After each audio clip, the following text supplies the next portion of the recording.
You're not really saying that music can kill, are you? Yes, I am.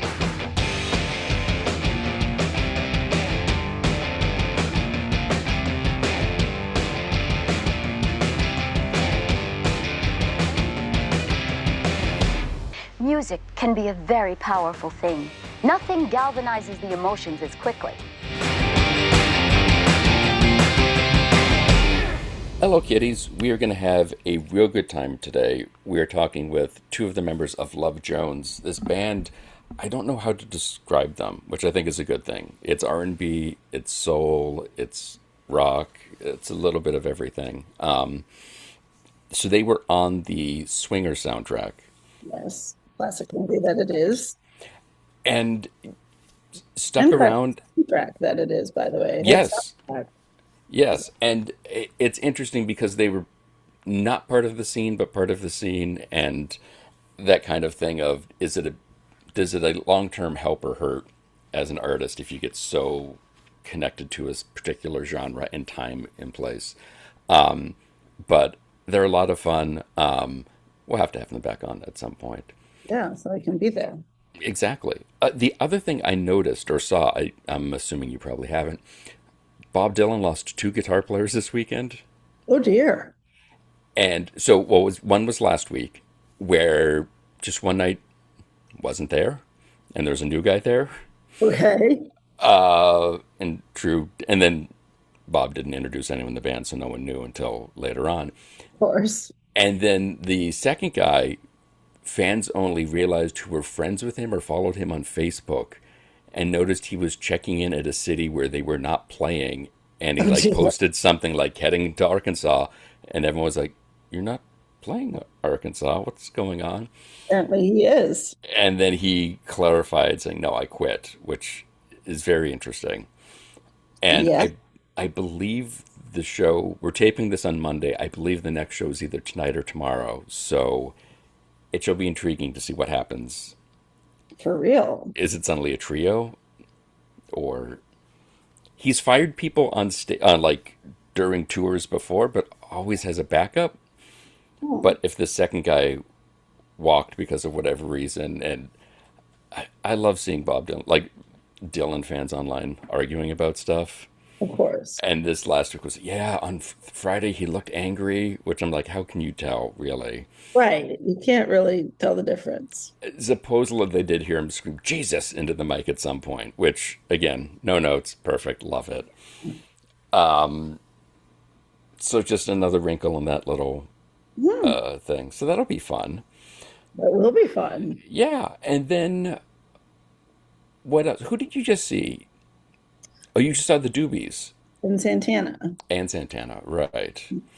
Yes. And Santana, they were amazing, but I had just seen the Doobies last year. So it wasn't that they weren't still amazing, but a lot of similar stuff, obviously. Right. But Santana, I hadn't seen since he was with Rod Stewart, when Rod Stewart was doing all the show tunes and whatnot. Right. Isn't he still? I don't know.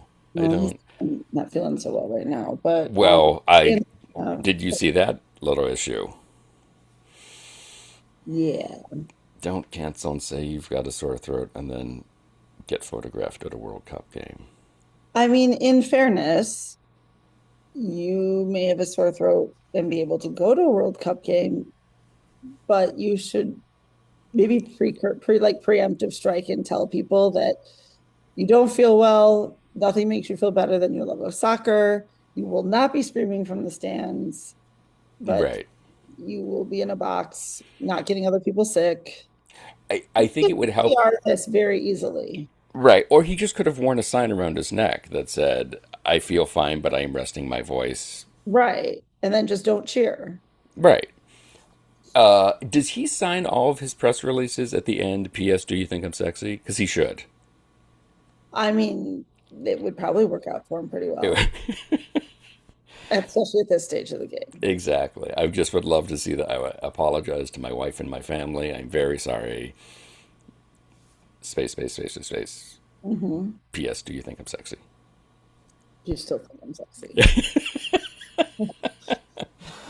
Yeah, it'd be great. No notes.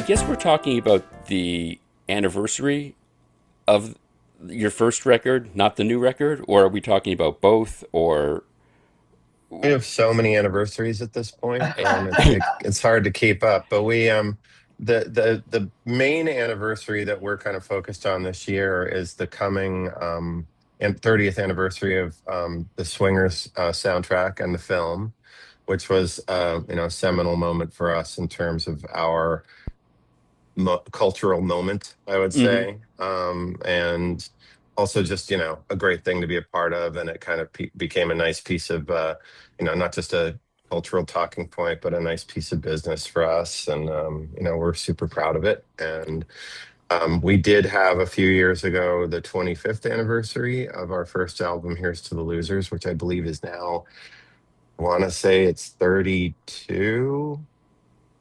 No, I'm sorry. Yeah, it is. It's 33 years old this year, which is officially makes us elder statesmen. Um, but that was we did a vinyl reissue of the album, and it did kick off kind of a resurgence in creative activity for us. We got to go on the Tonight Show with Jimmy Fallon. I did a couple of songs there, and that sort of led to Jimmy, who's a longtime fan of ours and supporter, and other folks in our lives and in our careers telling us to make new music. And we we took our time doing it, but took 6.5 years, but we finally got a new record completed and out the gate earlier this year. It's called The Greatest Show on Earth. And that's my spiel. We can talk about that. We can talk about swingers. We can talk about um, There's a lot. Ben's Lunch. Ben's lunch, Yeah. Well, my it's coffee. I uh I don't want to say like, oh, do you think this music would hold up 30 years from when you recorded? Because I can't imagine Oh, 5 minutes from now. Um, but when you listen to that record now, do you recognize those players and those musicians on that record, or have you guys completely changed? Where you're just like, we have gone beyond this and we've To just make an improved. analogy between the new record and the old record, we have a song called PKD on the new record that's about Philip K. Dick. And Jonathan and I are big fans of his work. And I was reading The Exegesis, which is this long, strange novel about whether a person has the ability to travel transverse backwards and forwards in time. And for me, listening to our old record is almost like a form of time travel where Hmm. I can see my younger self for better, for worse. I'm very proud of the record. I think it's where we were then, but it also gives me an opportunity to sort of um, look at myself back then and see what was interesting. There's a through line Jonathan and I talked about in another interview that even back then, we as depressed and crazy and weird as we were, there was always this underlying life affirming message in the lyrics and in the music and in the spirit of what we were doing. And I think that stayed consistent all 33 years of this. Yeah, and we on PKD, we're talking, the subject matter on the surface of it is a science fiction writer of great notoriety and his ideas, but the real pulse of it is sort of this you know will to power sort of message and very upbeat positivity that kind of is shot through a lot of our songs. And there's a song actually on our first album called Pineapple that's about another notorious figure, Manuel Noriega. And that song, despite being about a very problematic person, is all about also this kind of you can do it and we're going to do it together. It's like it's very We're talking, strange. We always end up, no matter how bizarre the seemingly, the surface subject matter is, the engine under the hood is always about like let's go, let's have a good time, and you can do it, and life is good. It's like we're almost trying to convince ourselves of that, and the audience along with it. yeah, I think we were talking to ourselves even back then. I can Yeah. only speak for myself, but I was a neurotic like alcoholic mess in my late 20s, early 30s, but maybe I was trying to give myself that message through the music. I was going to say it's hysterical that the two of you described Philip K. Dick as like, as if it is easy listening, easy lifting, easy understanding. Yeah. That can be just, summed up well in a 5 minute song. But like, do you think was that intentional when you're writing these lyrics, both then and now? I think maybe as time goes on, one gets a little more, one hopes optimistic, but probably gets more pessimistic. Were you guys always like, we need to make sure that this music is designed to lift ourselves up, to say nothing of our audiences? Or was this just like, I don't think this, there was any intent. I think it was like we were having a laugh a lot of the time, and we were kind of being almost like super sarcastic, which was, it was the 90s. Everybody was pretty right? sarcastic, and it was the era of kitsch and irony. Which I think, though, that at its core, we were always kind of earnest. And I think that now the difference, I think, in making this record is we did do things like lyrically to kind of amuse ourselves and be silly and playful, but we're more, and I think this also happens with age, hopefully, if you're lucky, that you do kind of grow into um, being more earnest and truthful with yourself, and you know not be afraid to cry or tell your friends you love them or whatever it is. And a lot of our earlier stuff was kind of masking a lot of those feelings, but they came out anyways. So Yeah, it's almost like it's. I think the best art is always subconscious, and it's funny. Jonathan and I've written screenplays together and many artistic pursuits, and it's fun to go back at them, that time travel thing, and look at them, and be like, oh, what was bubbling up through all of this irony was an earnestness to, love one another. Honestly, Well, it's interesting because I feel like the music on the record, on both of them, uh, it seems to me that that type of music, I don't know what you would call it, soul, rhythm and blues, pop, it seems like it's hard to be ironic with that genre. That there's a natural heartfeltness and earnestness to it. And even if you're saying something jokey, you still mean it and you still feel it in your soul. And right. it's interesting that you guys get, like you were saying, Jonathan, caught up in the swingers bubble or world for a little bit that, raised all ships. But then I feel like what you guys are doing doesn't always correspond with what the film was doing in a way, in the No, attitude. we we were. weren't part of a scene. I mean, we were our own thing. Yeah, we remain our own thing. I think it's been really hard to market bands like us who kind of don't want to repeat themselves and want to play around in the musical sandbox of whatever interests them. And that's what we always did. We weren't mad about being included in the Cocktail Nation, but we were like, well, we contain multitudes. We're You're Walt Whitman, I get it. Yeah. bigger than this. And I do think that soul and R&B was a big part of our upbringing and the music that we love. And there's something about singing too that's soul freeing and spiritual, that was something I think that attracted all of us too in our early disgruntled, ironic stage, was like this liberation of self through that, you know. And it's so interesting too that that's this genre of music, that's a type of music that you're drawn to at a time when there's so much irony and there's so much, wisecrackery or whatever you want to call it. But Well, and angst on the other end of the extreme yeah, too, and like anger. Like it yeah, was a very tumultuous period creatively, I think, for a lot of artists, and we were yeah, sort of like, let's have a good time. Yeah, that yeah. Um, that was a stance that we took. The one stance that we consciously took was, we are going to be entertaining. We're going to entertain ourselves, and we're going to have fun, and we're going to put on a show. And that was something that we honestly were like, we're going to have matching suits. We're going to have this presentation. A lot of the bands that we admire the most, like Devo or ZZ Top, or a lot of these, had this sort of self-conscious image, and we were really, really proud to do that. And I think it set us apart. I don't think, especially in that era, people were like, "What the hell is this?" You come on in a punk rock dive, looking like you stepped out of a 1940s, 50s nightclub, 60s. It was shocking to people, especially because we also were living in that era, were present in that era, and spoke the lingua franca of the time. And so, you know, that contradiction was, I think, amusing for us and for the audience.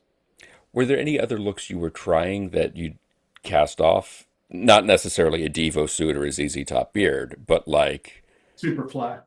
yeah, Or I well, think we it we're was had all going to pretty dress like simple. Huggy Bear, and this is going to had be a our friend thing. who made clothes for us, David Miller, who I love and respect and admire, and he came out of the fashion world, and we found these suits that were in the thrift store, and he took them apart, had a pattern maker make them, and made them out of polyester for us so that we could throw them in the laundry because we didn't have enough money for dry cleaning when we were on the road. That was my follow-up question. So yeah, And then we toyed around on our second album with the whole kind of boy band thing that was happening as irony. right. We were kind of a boy band. We were all boys and we sang in harmony. So we played around with that a bit. And we did have, for a very brief time, like kind of leather jackets and turtlenecks. And I think we There's abandoned a it. little bit of a Shaft kind of or Yeah, Superfly kind of, but we vibe. played Nothing in wrong with that. Arizona. I'll never forget this in the middle of the summer. And it was like 110 degrees in the shade. And we're like waiting to go on in these outfits. And I'm like, nah, I think we're going to have to go maybe go with well, we've always A thong and a tank top. a mankini. We did a lot of different outfits over the years. We've done doctors. At one point, we did a tribute to the Yeah, film. medical scrubs. That was pretty fun. Well, which And one? then the band Clinic from London did that years, or from England did that a few years later. And I was like, hey, they stole our look. We did a tribute to the film Caddyshack in spoken word and music, in golf apparel. We did we We did did a Bob Bob Seger Seger tribute band. Bob Seger tribute band. We That each was one look. different Seeger, Robert, Bobby, Roberto. We each sang a different Seeger song in wigs and jean vests, I think. I love that that type of thing where the rubber meets the road and your dedication to the bit Yeah. kind of like gets pushed. Like you Yeah. said, where you're in Arizona in a turtleneck, just going like, is this what we wanted to do? Is this where we were headed? Yeah. Uh, and what has that been like? You said 35 years? Was that Swingers came out that long ago? It came out 30 years ago. So we've Oh been God, together. We've been together as a band about 36 years. that's amazing. Yeah. How has the writing process gone? Because creatively, like every Well, artist is Ben, why don't you hoping. speak about that on this record and how it's been, Well, how what we happened approached was this record? pretty cool. We never stop writing. It's like a bad habit you can't break. And Barry lent me an old guitar and amp, and I just started. Barry, our bass player, Barry Thomas. Yeah, who couldn't be with us today because he's elderly. Just kidding. Not We true. Yeah, convalescing. Well, he is. But I started writing all this stuff on this guitar, and then I took it to Barry, and I was like, "Do you think I could play guitar on this album?" He's like, "Sure, you can do whatever the hell you want to." Meanwhile, we met all these local musicians who are legendary around here. This horn section, the Badass Brass, who are old friends of ours. This keyboard player, Bob Ramsey, who played with Leon Russell. All these amazingly talented. Todd Johnson, who was our original drummer's brother, who's been with us since the beginning. We started workshopping all these songs over COVID in Barry's warehouse. He has an antiques warehouse. And it became like a house party. And we would play and play and play and play, and they became these little mini symphonies. And Jonathan was still living in LA. So then he would kind of come in and we'd work together. Jonathan's really good at arranging. He's also really good at the vocal harmonies and the lyrics.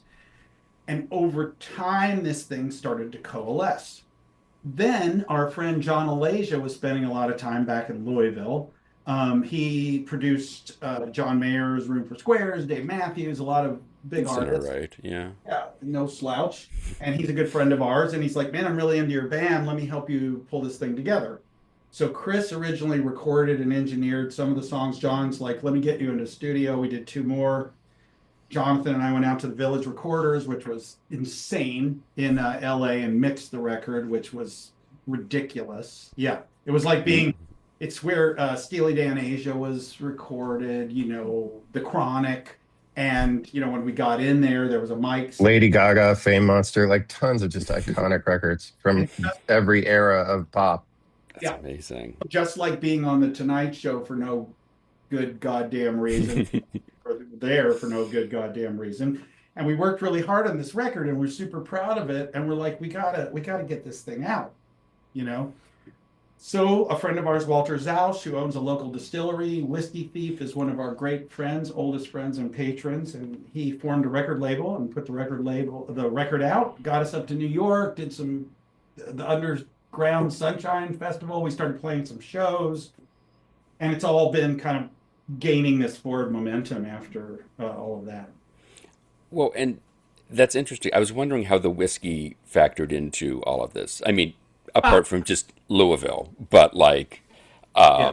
some of the finest whiskey I've ever had was in Louisville. But how that all came about, and I think you guys have to be one of the few bands that have this direct connection with a liquor. I mean, Kiss has their cold gin and everything, but that's after the fact. You guys, this is a It branded with the was our, label. yeah, it was our drink of choice. I mean, we grew up here and that's what we drank when we were young, and it makes total sense. I'm now sober for many, many years, but I still respect the craft and what it does for our good city. And Mm. Walter has this beautiful bespoke distillery. You can only buy the bourbon at the tasting rooms of the distillery. So Mm. there's a direct connection there in But all. he's also our biggest most long-standing fan. Yeah. And I mean, he used to hire us when he was in college and we were just starting out, and he'd have us play these parties at the University of Kentucky for the kids in the architecture program. There would do these Beaux-Arts balls every year, and we'd play those events. And a lot of those folks are still some of our biggest fans. And so when Walter started the distillery, we just kind of naturally fell into a conversation about doing something together, and it felt like a good fit. He's got an amazing tasting room in the downtown Nulu district of Louisville, and it's really built as like not just a tasting room but a hang. And he has a lot of live music events. He has like basically like a kind of pickup house band that plays jazz there. He had a recent show there with Robbie Coltrane. So he brings in traveling jazz artists, and we did our record release party back in February there.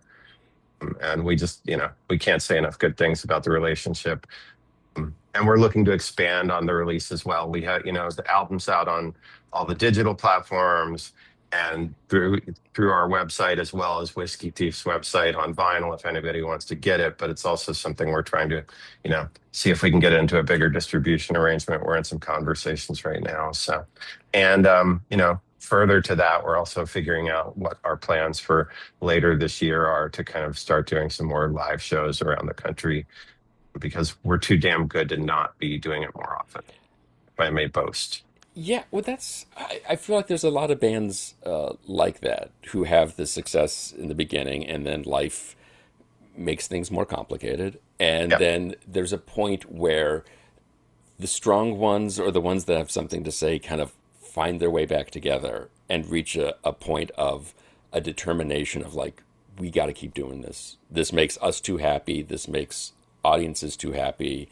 And again, with the whiskey, I understand and respect your journey, Ben, but I think listening to any of your records and enjoying any sort of beverage, there's nothing better.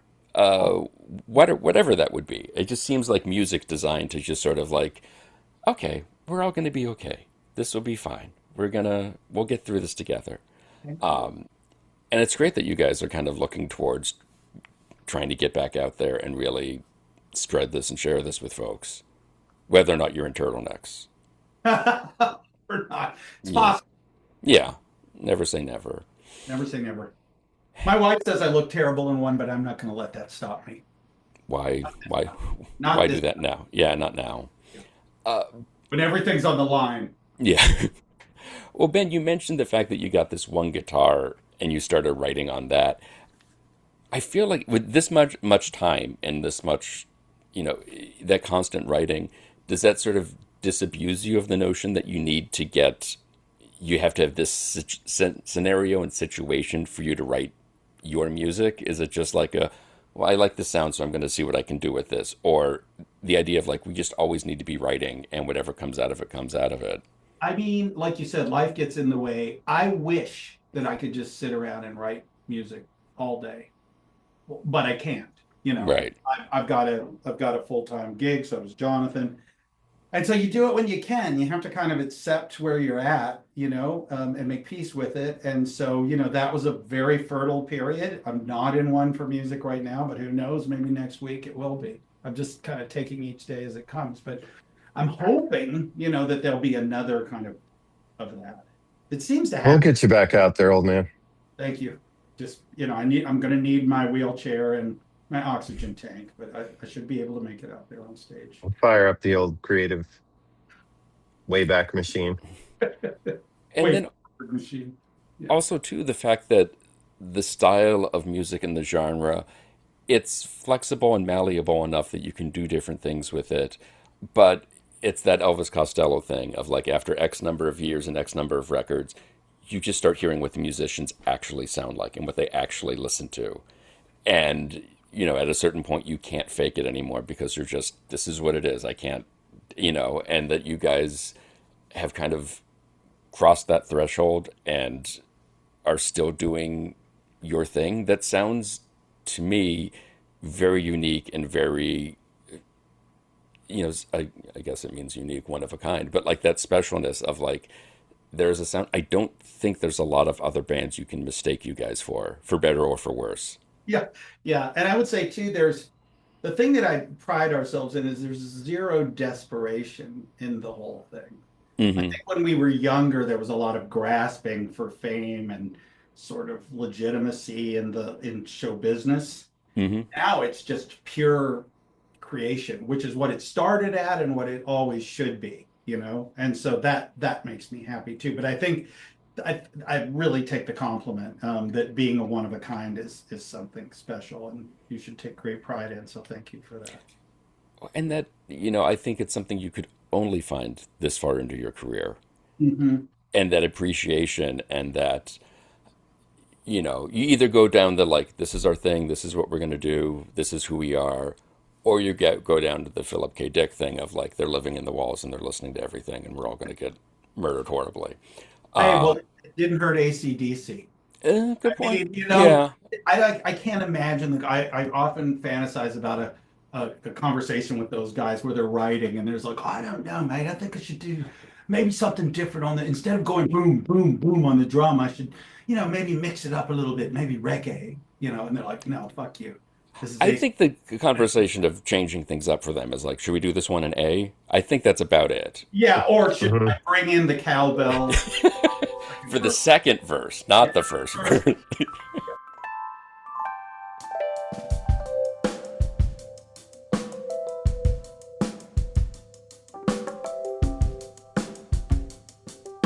The Greatest Show on Earth is available right now wherever you get your music. For more information, show dates, and merch, check out their website, love-jones.com.